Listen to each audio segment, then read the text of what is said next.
Thank you, members of the board. My name is Angela Valenzuela, and I'm the director of the Texas Center for Education Policy at the University. My name is Angela Valenzuela. I'm the director of the Texas Center for Education Policy at the University of Texas at Austin.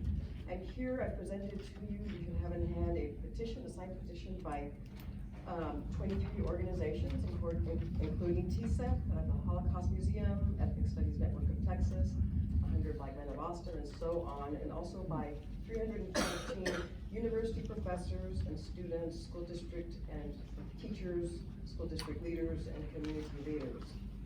And I'm doing this presentation on behalf of Orlando Lara, who was a Texas Christian who could not do this, and Di Arellano as well. And so this is the message to you.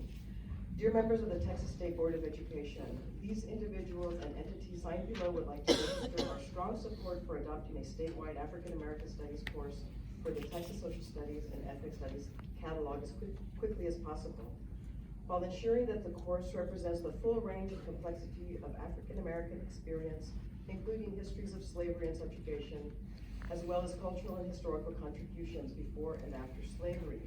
A broad range of empirical and theoretical studies have shown that ethnic studies courses help to increase attendance, grade point averages, and graduation rates for all students, but in particular, students who have been traditionally marginalized or labeled as at risk. These gains are not limited to the humanities and the social sciences, but also include performance in math and science classes. In addition, these outcomes increase as students take more ethnic studies classes. Reviews of the ethnic studies literature have shown that students from majority populations stand to learn the most from ethnic studies courses, since they are less likely to be exposed to issues of racial diversity in their everyday lives. Finally, students find power in ethnic studies courses, not just when studying the positive contributions of their ethnic group, but also when getting a fuller understanding of the processes that have historically created racial inequality in the United States. This knowledge helps to dispel cultural assumptions about racial inferiority that often bombard our youth and allows them to shift from individual self-blame to transformational self-efficacy in their educational studies.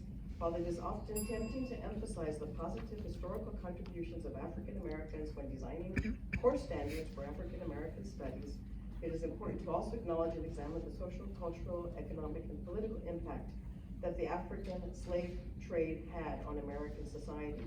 The point of designing curriculum for the teaching of slavery, however, is not to assign blame, but rather to educate students about one of the most important events of our nation's history and how it informs our understanding of the American value of equity, equality, and the long struggle for freedom. Here we fear that it may become tempting to make the teaching of slavery more palatable for some students and educators by softening the experience of slavery. In the past, Texas textbooks have called African slaves immigrant workers, or by emphasizing African culpability, that is, the idea that Africans owned slaves or were complicit in European slavery. While it is true that there were African, I'm sorry? We get you to wrap up your comments. Okay. That's in 3 minutes. Well, I'll finish this paragraph. While it is true that there were African Americans who were involved in the slave trade, it is misguided to make this a point of emphasis.